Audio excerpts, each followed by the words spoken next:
Olá, crianças! Oi, professores! Oi, irmãos!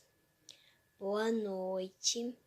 Hoje eu vim aqui a pedido da professora Carla para fazer uma oração, a oração da EBEC. Então, eu vou orar pelos professores e que eu e você possamos entender a lição e também praticar, porque não adianta a gente só assistir a videoaula e não aprender. Então, eu vou começar a orar. Então, vamos orar. Pai amado, Senhor, obrigado por esse dia. Obrigado por esse momento que a gente possa aprender a lição. Também praticar, Senhor, pois não adianta a gente só ver, escutar, sendo que a gente não está praticando. Obrigado, Senhor, pelos professores, por eles estarem estudando, fazendo as videoaulas e mandando para a gente, Senhor, porque muitas pessoas não têm Bíblia, não têm dinheiro para comprar Bíblia, não tem roupa, tem nada para beber.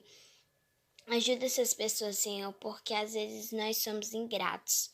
Nós temos um professor que disponibiliza videoaula, nós temos a Bíblia, e pessoas que não têm isso, querem buscar, querem ler as escrituras, e a gente tem isso tudo e não se importa.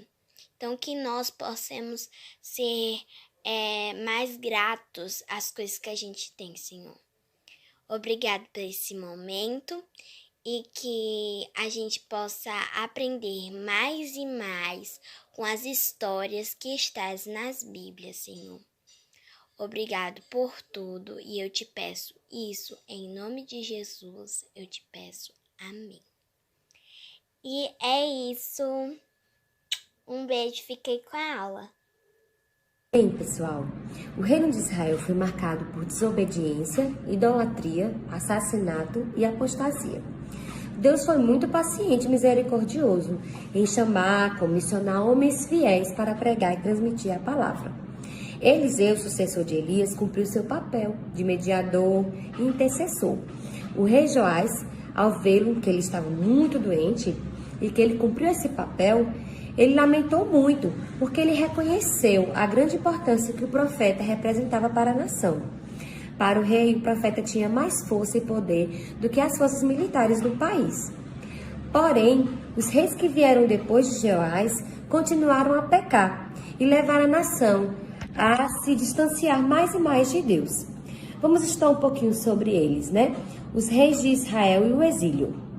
Vamos recordar os nomes dos reis de Israel: Jeroboão, Nadab, Baasa, Elá, Zinri, Onri, Acabe, Acasias, Jorão, Jeú, Jeoacás, Jeoás, Jeroboão II, Zacarias, Salum, Menahem, Pecaías, Peca e Oséias. O comportamento desses reis e os seus pecados provocaram a ira do Senhor e levaram Israel a sofrer as consequências. Oséias foi o último rei de Israel. Reinou 9 anos e, como os outros, fez tudo que o Senhor não aprova. Foi perseguido por Salmaneser, rei da Síria, fez acordo com ele e o traiu. O rei ficou com muita raiva de Oséias e o fez prisioneiro. Salmaneser preparou suas tropas e invadiu todo o país de Israel, tomou a Samária e deportou. Por que aconteceu tudo isso com o povo de Israel? A resposta está na própria palavra de Deus, e os reis sabiam porque eles tinham a lei. Guiados por reis egoístas e rebeldes, o reino do norte, Israel, virou uma nação idólatra e pecadora. Deus ainda derramou sua misericórdia sobre eles e esperou que 19 reis reinassem e tivessem tempo para considerar as suas ações e mudar. Nenhum voltou-se para o Senhor, mesmo com a mensagem de juízo dada pelo profeta. Por causa dos seus pecados, Israel foi levado cativo, deixando seu país para trás. Tudo isso aconteceu porque os israelitas haviam pecado contra o Senhor. Deus esperou, avisou através dos profetas e da sua lei e não o escutaram. Adoraram os ídolos, imitaram as nações, abandonaram os mandamentos, queimaram seus filhos em sacrifício aos deuses, praticaram adivinhações e feitiçaria e venderam-se para fazer o que o Senhor reprova completamente. Todos nós somos pecadores de corações endurecidos, como Israel. Precisamos que Jesus, pela sua graça, entre em nosso coração e transforme para querer obedecer a Ele. A parte sul de Israel também tiveram os seus reis. Roboão, filho de Salomão, foi o primeiro rei de Judá, da parte sul de Israel. Reinou em Jerusalém, cidade que o Senhor escolheu para pôr o seu nome. Roboão não honrou este privilégio e promoveu a idolatria. O sucessor de Roboão foi Abias, seu filho. Ele também não andou nos caminhos do Senhor, cometeu os pecados que o seu pai tinha cometido. Asa, filho de Abias, tornou-se rei de Israel e foi diferente do seu pai. Reinou 41 anos e em Jerusalém fez com que o Senhor aprove. Abias escolheu cometer os pecados do pai e não honrar a Deus. Porém, Asa, seu filho, escolheu não cometer os pecados de seu pai e honrar a Deus. Josafá, filho de Asa, foi o próximo rei de Israel. E para a glória de Deus, esse rei seguiu os caminhos do seu pai e não se desviou deles. Durante o seu reinado, Josafá fez acordos com Acabe e aliou-se a ele para lutar, juntos contra outras nações. Essa parceria não foi saudável. O resultado é que o filho de Josafá, Jeorão, casou com a filha de Acabe e Jezabel, Atalha, e trouxe idolatria e desgraça para a família. Jeorão copiou os reis de Israel e reinou 8 anos em Jerusalém. O filho de Jeorão, Acasias, foi seu sucessor e reinou em Jerusalém. Fez o que o Senhor reprova porque ouviu os conselhos maus da sua mãe. Acasias foi assassinado por Jeú, rei de Israel. Atalha soube da morte do seu filho, mas não sentiu nem um pouco. Armou um plano cruel e mandou matar todos os filhos de Acasias para que nenhum sentasse no trono de Judá. Estes meninos eram seus próprios netos. Durante o massacre da família de Acasias, a tia dos meninos, Jeoseba, esposa do sacerdote Joiada, conseguiu entrar na cena do crime e salvar o bebê da família, que tinha meses ou 1 ano de idade. Joás era o nome do menino, que foi salvo para cumprir o plano de Deus e preservar o trono da casa de Davi. Joás ficou escondido 7 anos no templo, o lugar mais seguro. O tio Joiada e a tia Jeoseba cuidaram dele com todo carinho, como se fosse seu próprio filho. Depois de 7 anos, Joiada conseguiu o apoio das autoridades e fez uma estratégia de segurança para fazer a cerimônia de coroação do rei Joás, no templo em frente ao altar. Ao chegar ao templo, Atalha viu um novo rei e a alegria do povo ao seu redor. Atalha rasgou suas vestes e gritou: "Traição, traição!" O sacerdote Joiada havia dado ordens para os guardas matarem Atalha fora do templo do Senhor.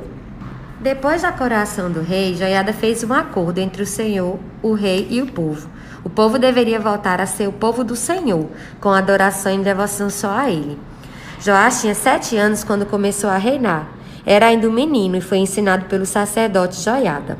Durante o seu reinado, fez uma grande reforma no templo do Senhor, porque Atalia e seus filhos haviam destruído parte do templo. Joás foi fiel ao Senhor, enquanto Joiada, o sacerdote, estava vivo. Com a morte do sacerdote, Joás desviou-se e promoveu a idolatria entre o povo de Judá. Joás e o povo foram advertidos por Zacarias, filho do sacerdote Joiada, para não pecarem contra o Senhor. O rei se indignou contra ele e mandou matar apedrejado até a morte. Porque Joás pecou contra o Senhor e levou o povo a pecar, o exército de arameus invadiram Judá e Jerusalém, mataram todos os líderes e feriram o rei Joás. Os oficiais do rei, quando viram ferido em sua cama, o assassinaram por ter matado Zacarias, o filho do sacerdote. O rei Joás começou bem, ouviu e obedeceu os ensinos do Senhor. Mas quando desviou-se dos caminhos do Senhor, seu reino foi destruído e sua vida foi tomada. Ao povo de Israel foram concedidas as bênçãos, as promessas, o privilégio de serem luz para os povos, e através da sua descendência, a vinda do Messias prometido. Por causa da dureza de coração, não foram fiéis, e Deus trouxe juízo, como havia dito em Deuteronômio. No entanto, podemos ver claramente a misericórdia de Deus sendo derramada sobre eles, pois conservou pessoas fiéis e zelosas pelo cumprimento das promessas feitas a Davi, o seu servo. e a linhagem do Messias foi preservada e continuada. Na próxima aula a gente terá uma continuidade da história de Israel. Fiquem conosco, um beijo e Deus abençoe todos vocês, amém?